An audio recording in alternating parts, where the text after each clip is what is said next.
Et King Louie, il est aussi très différent de la version originale. Ah, King Louie, lui, n'existe pas dans l'œuvre de Kipling. Il est un pur produit des studios Disney. En fait, il y a bien des singes dans le livre original, les Bandarlog. Il s'agit d'une bande de primates qui vivent dans une ville en ruine, un endroit somme toute assez effrayant d'ailleurs. Et ils n'ont pas de chef. Au contraire, lorsqu'ils enlèvent Mowgli, c'est pour le nommer roi. Pas d'orang-outan dans l'histoire donc. Aucun. Et pour cause, l'histoire se situe en Inde. Or, les orang-outans ne vivent pas dans ce pays, mais en Indonésie et en Malaisie. C'est dans la première version du scénario, celui de Bill Peet, que le personnage apparaît. Mais il était plutôt bête et méchant, voire brutal, alors qu'il veut que Mowgli l'aide à reconstruire son palais. Seul moment de détente un peu comique dans cette version, le sauvetage de Mowgli par Baloo et Bagheera des griffes des primates. Ah, ça, on le retrouve dans la version finale. Ah oui, et c'est un grand moment, hein. Baloo déguisé en singe avec un museau en noix de coco et un pagne de feuilles à la ceinture, entraîné par le jazz de King Louie.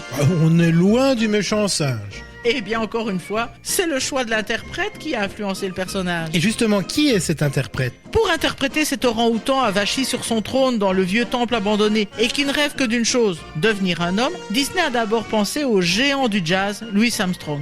Mais on abandonne vite l'idée.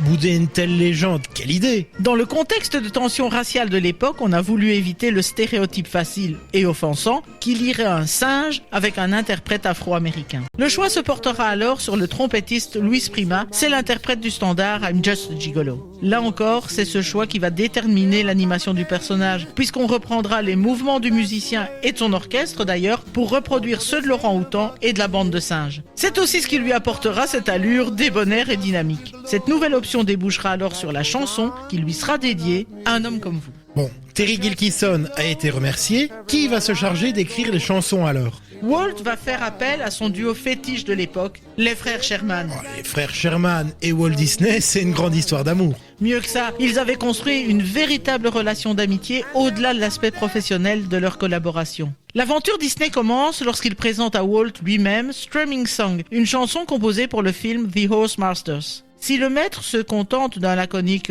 « ça ira », il leur confie dans la foulée un autre film, La fiancée de papa, mais surtout, il leur remet un livre qu'il s'agira de mettre en musique. Ce livre, c'est Mary Poppins, et ils reviendront avec des chansons, mais surtout des propositions pour l'adaptation de l'histoire. Le papa de Mickey est tellement satisfait qu'il leur signe un contrat. Pour la première fois, les studios auront leur compositeur attitré. Pas étonnant alors qu'il soit appelé à la rescousse pour rattraper l'histoire du livre de la jungle lorsque le projet semble sombrer. Surtout que nous sommes en 1964, une grande année pour les deux frères. On leur doit déjà la musique de l'attraction It's a Small World et la présentation de Mary Poppins.